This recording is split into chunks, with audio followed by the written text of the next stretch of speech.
Jangan tinggalkan amalan kebaikan itu, apalagi di bulan suci Ramadan. Penyakit, menjaminkan husnul khatimah, menaikkan darajat, menjaminkan keselamatan dari siksa kubur, bahkan menghadapi mungkar nakir.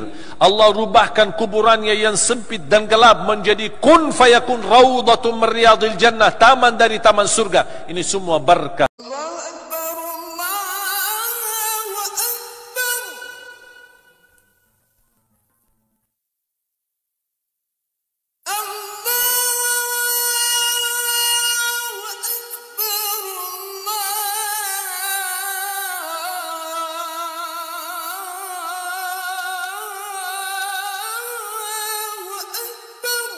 Bismillahirrahmanirrahim. Assalamualaikum warahmatullahi wabarakatuh.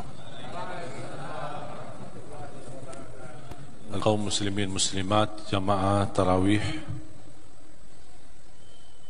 mudah-mudahan pertemuan ini membawa berkah bagi kita semua, dan segala aktivitas di tempat ini, buka puasa, salat wajib maupun salat sunnah, tarawih dan lain-lain, mudah-mudahan menjadi amal salih dan saksi baik. Di bulan suci Ramadan, Rasulullah SAW kana ajwadan nas wa kana ajwada ma yakunu fi Ramadan. Rasulullah SAW terkenal sebagai orang dermawan, dan di bulan suci Ramadan terlihat lebih besar kedermawanannya sallallahu alaihi wasallam. Salah satu menjaminkan panjang usia, sedekah dan zakat, sihat wal afiat, menolak bala, menyembuhkan penyakit, menjaminkan husnul khatimah, menaikkan darajat, menjaminkan keselamatan dari siksa kubur, bahkan menghadapi mungkar nakir. Allah rubahkan kuburannya yang sempit dan gelap menjadi kun fayakun raudhatun min riyadil jannah, taman dari taman surga. Ini semua berkah sedekah dan zakat. Sampai kata Siti Aisyah radhiyallahu anha, ketika dia memberi sedekah, dia suka mewangikan sedekahnya, bawa harum, parfum atau apa, diwangikan sedekahnya sampai wangi banget, baru dia sedekahin. Ditanya, wahai Aisyah, kenapa ya Aisyah begitu luar biasa perhatiannya sampai uang sedekah diwangikan dengan wangian harum? Kata beliau, karena saya meyakini harta sedekahku sebelum jatuhnya di tangan orang miskin yang membutuhkan, dia jatuhnya di tangan Allah Subhanahu wa taala.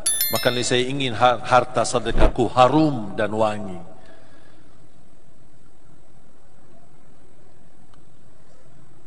Dan banyak cerita bagaimana kelebihan sedekah, dan Allah menjanjikan melipatkan ganda orang-orang yang bersedekah. Bahkan tidak pernah ada tugas malaikat yang turun ke bumi selain khusus mendoakan orang yang bersedekah, khususnya di subuh hari. Rasulullah SAW bersabda, ketika tiba waktu subuh, waktu fajar, Allah turunkan malaikat. Tugasnya apa malaikat ini? Cuma satu, mendoakan orang yang berinfak dan bersedekah di subuh hari. Saya mengambil pelajaran salah satu sedekah yang terbaik di waktu subuh. Semua waktu boleh, semua jam boleh, di setiap saat boleh, apalagi di bulan suci Ramadan. Yang terbaik di waktu sedekah subuh. Habis salat subuh, sebelum beraktivitas, isi kotak amal, isi amplopnya, atau sediakan berapa, sampai beberapa bulan atau beberapa hari atau beberapa minggu. Ketika terkumpul kumpulan sedekah itu, baru diserahkan kepada lembaga, yayasan, atau kepada ulama, atau kepada siapa yang kita percaya. Subhanallah, ya, luar biasa manfaat sedekah subuh itu. Apalagi sedekah subuh disertai doa. Ketika kita bersedekah, ya Allah, mohon dengan berkah sedekah ini sembuhkan penyakitku. Wallahi dahsyat terkabul doanya. Boleh titip doa untuk orang tua, ya Allah, dengan berkah sedekah ini mohon titipkan pahala sedekah ini untuk kedua orang tua. Ya Allah, dengan berkah sedekah ini anugerahkan kepadaku keturunan penghafal Al-Quran. Pengalaman saya bersama orang tua saya alhamdulillah dua-duanya masih ada. Mereka bukan ulama, bukan kiai.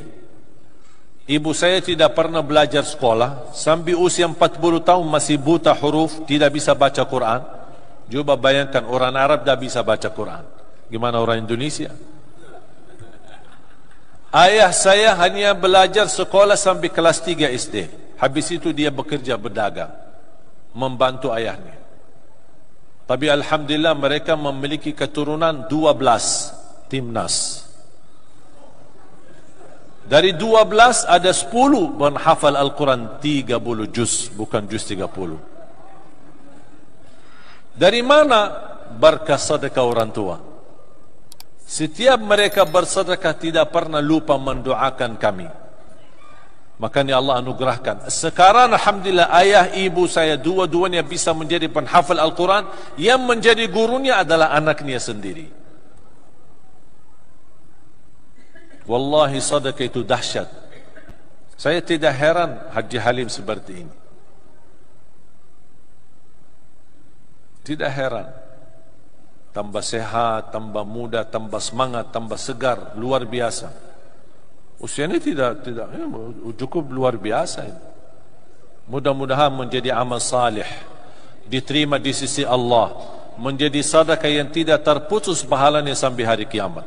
Saya mendorong Bapak Haji Halim, ayah kami, dan semua para pejabat yang hadir, tolong sisahkan hartamu untuk disedekahi. Jangan tinggalkan amalan kebaikan itu, apalagi di bulan suci Ramadan, apalagi sudah di malam-malam terakhir ini. Bisa malam ini malam Lailatul Qadar, bisa nanti malam 25, bisa jadi jatuhnya malam 27. Jangan sia-siakan. Wallahi manfaatnya sangat luar biasa. Barang siapa yang bersedekah malam hari dan jatuhnya malam itu malam Lailatul Qadar, akan tertulis di dalam buku amalannya seperti orang bersedekah 83 tahun. Padahal belum tentu usia kita 83 tahun. Hanya dengan sekali kita sedekah malam hari, jatuhnya pas bersama Lailatul Qadar, makanya Allah menilai sedekah kita sama dengan orang yang bersedekah sepanjang 83 tahun. Dan hanya saat, sebentar saja. Kalau orang belum memiliki kemampuan, niatkan di malam Lailatul Qadar. Niatkan. Ya Allah, kalau saya punya kelebihan rezeki, saya ingin bantu orang, ingin sedekah, anak yatim, santunan, matu aram. Niat, karena niat pun ada harganya, ada nilainya di sisi Allah, tidak ada yang sia-sia. Apalagi kalau niat disertai dengan perbuatan.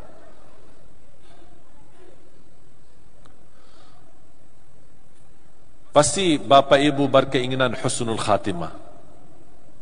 Salah satu doa yang saya sukai selama saya dengar di Indonesia, Ya Allah biha, Ya Allah biha, Ya Allah bihusnil khatimah. Siapa yang tidak mau husnul khatimah? Tapi ingat, husnul khatimah tidak cukup dengan doa. Tapi salah satu amalan yang menjaminkan husnul khatimah, wallahi sedekah. Saya sudah baca dalam salat tarawih suratul munafiqun. Ya ayyuhalladzina amanu la tulhikum amwalukum wala auladukum an dzikrillah wa man yaf'al dzalika fa ulaika humul khasirun. Wa anfiqu kata Allah. Berinfaklah, bersedekahlah, berzakatlah. Karena ketika menghadapi sakratul maut, semua orang Islam yang akan menghadapi sakratul maut, dia berkata, Ya Allah, tundalah kematianku sebentar saja. Kenapa? Buat apa? Tahajud? Tidak. Tarawih? Tidak. Baca Quran? Tidak. Beramal salih? Tidak. Cuma satu keinginan orang yang menghadapi sakratul maut. Tundalah ya Allah kematianku agar saya bisa bersedekah. Kenapa dia meminta bersedekah di saat sakratul maut? Minta ditunda kematiannya. Karena di saat sakratul maut Allah tunjukkan luar biasa pahala sedekahnya. Makanya dia minta, Ya Allah, tolong tundalah kematianku biar saya sedekah lagi, sedekah lagi, sedekah lagi. Tapi sayang sekali kalau sudah tiba saatnya kematian, tidak bisa ditunda. Makanya manfaatkan sekarang. Dan mohon doa restu.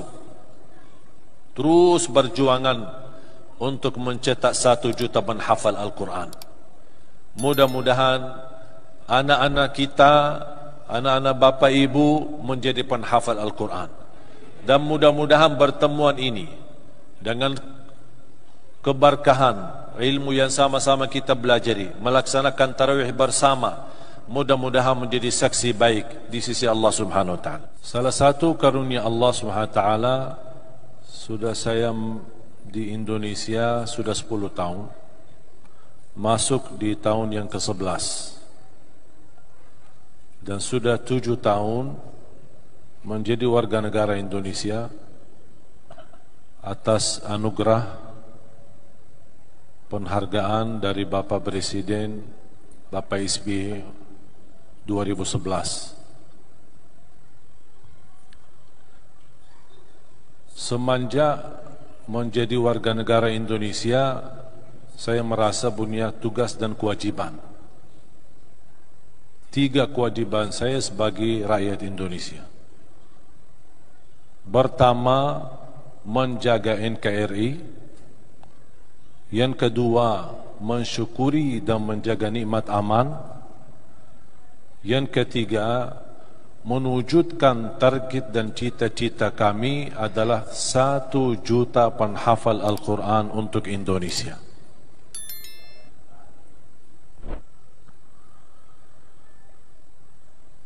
Pengalaman saya selama berada di Indonesia luar biasa, salah satu anugerah yang kita tidak bisa dibeli, tidak bisa dinilai dengan harta, adalah nikmat aman. Wallahi Bapak Ibu kita memiliki nikmat yang sangat besar di Indonesia. 714 suku dan budaya, tapi masih kita bisa bersatu di bawah bendera merah putih. Dan sering berkali-kali saya menyampaikan, jangan terlalu mudah diadu domba di antara kita gara-gara perbedaan. Sayang sekali masyarakat kita belum bisa menerima perbedaan. Bukan hanya dalam hal politik, dalam hal sosial, bahkan dalam hal agama kita belum bisa menerima perbedaan. Berhak anda menyampaikan pendapatmu, tapi anda tidak berhak menyesatkan pendapat orang lain. Silakan menyampaikan pendapatmu. Apa yang anda merasa itu benar, silakan sampaikan, tapi tidak berhak menjelekkan, mencaci, memaki, menghina orang lain. Dan kita memiliki Islam yang rahmatan lil alamin, sangat mengajarkan untuk bagaimana kita bisa menjaga dan menutupi, bahkan berbaik sangka terhadap orang lain. Kalau kita lihat kesalahan nyata, tidak boleh kita berbicara selain berbaik sangka. Doakan, tutupi aibnya, dan nasihati secara langsung, bukan membuka aib orang di depan banyak.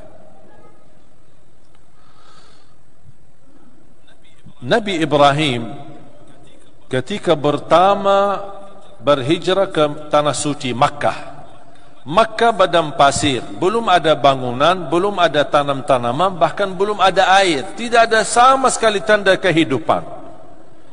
Meninggalkan istrinya Siti Hajar, meninggal anaknya Ismail, tinggalkan mereka di sana. Apa kira-kira doa Nabi Ibrahim pertama yang dia panjatkan kepada Allah? Bukan, ya Allah lindungilah keluargaku yang mereka sedang sendirian, ya Allah makmurkan negeri ini. Tidak. Cuma Nabi Ibrahim pertama permintaannya dan permohonannya dalam doanya kepada Allah, ya Allah jadikan negeri ini aman.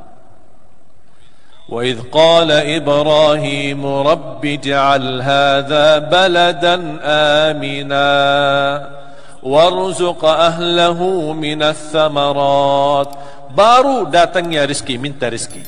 Karena adanya nikmat aman, lancar rezeki. Adanya nikmat aman, lantar kita mencari nafkah dan rezeki untuk keluarga. Adanya nikmat aman, nyaman anak kita pulang pergi ke sekolahannya. Adanya nikmat aman, kita bisa beraktivitas sehari-hari. Kira-kira bertanya saya kepada jamaah, pernah enggak tidur malam hari tapi ada serasa gelisah dan kekhawatiran kita bisa dipermacam-macam di malam hari? Kita tinggalkan keluarga, tinggalkan rumahnya, aman, tak pernah merasa takut. Bapak Ibu jamaah sekalian yang dimuliakan Allah Subhanahu wa taala, nikmat aman sebuah anugerah. Dan mohon maaf, aman itu bukan tugas aparat keamanan, tetapi tugas kita bersama. Karena itu milik kita bersama dan kita rasakan bersama. Saya harap, mohon, jangan mau diadu domba di antara kita. Yang sudah berlalu kita mengambil pelajaran. Tidak semua dengan kesukaan dan keinginan kita sabar. Yang sudah sesuai keinginannya berarti kita syukur. Dan kita terima, ini ujian bagi kita. Dan kita harus tahu kita di dunia bukan di surga. Jangan kita semua serba enak, serba mau apa yang kita mau harus terwujud, tidak bisa.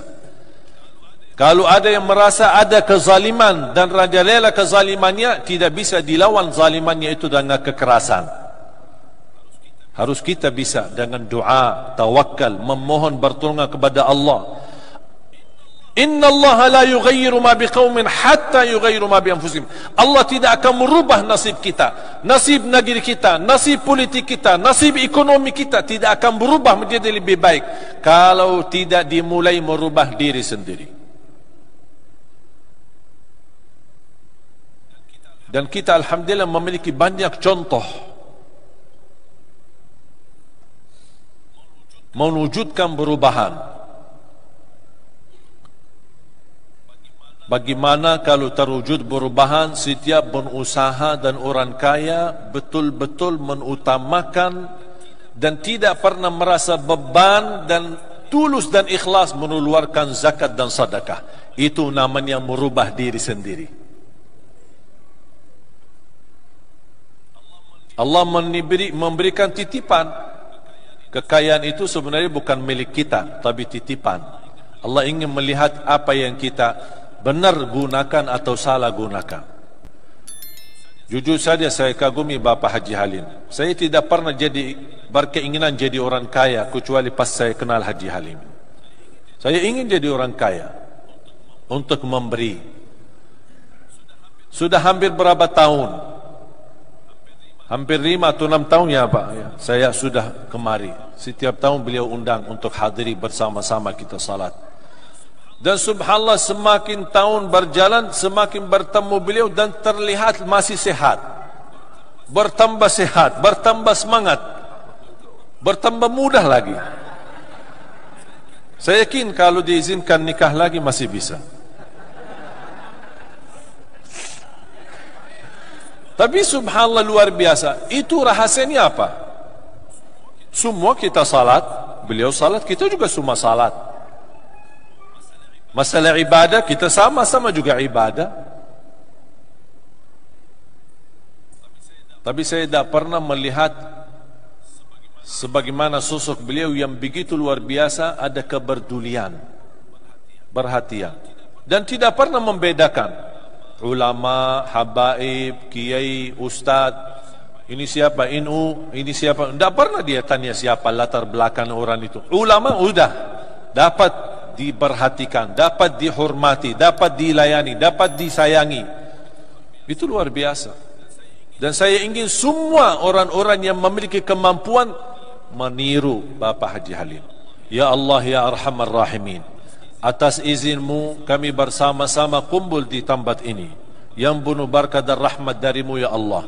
Atas izinmu ya Allah kami memohon berilah kepada kami kemuliaan bertemu kembali di dalam surgamu ya Allah ya Arhamar Rahimin.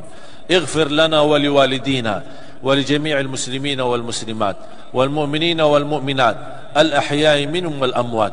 Ya Allah, tuliskan nama-nama kami, orang-orang yang mendapatkan Lailatul Qadar, yang meraih Lailatul Qadar, yang mendapatkan berkah Lailatul Qadar, agar kami bersama-sama dibebaskan oleh Allah dari neraka Jahannam serta orang tua kami ya Rabbal Alamin.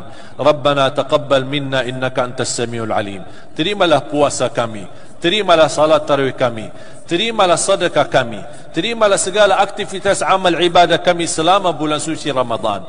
Jadikan sisa Ramadan ini menjadi yang terbaik bagi kami. Kami memberi yang terbaik untuk-Mu ya Allah. Ya Allah, kalau memang Ramadan ini yang terakhir dalam usia kami, jadikan menghantarkan kami ke husnul khatimah. Rubahkan nasib kami dari siksa neraka Jahannam menjadi ahli surga.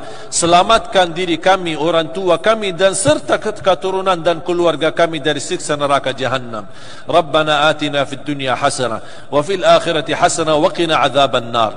Amankan ya Allah negeri kami, amankanlah negeri kami. Jadikan negeri kami Indonesia aman, makmur, sejahtera, baldatun tayyibatun wa rabbun ghafur. Jauhkan dan lindungilah negeri kami dari segala bencana, dari segala bala dan segala musibah ya Rabbal Alamin. Satukan saf kami, satukan hati kami agar bersama-sama membangun negeri kami menjadi lebih baik. Birahmatika ya arhamar rahimin. Wa sallallahu ala sayyidina wa nabiyina Muhammad walhamdulillahi rabbil alamin.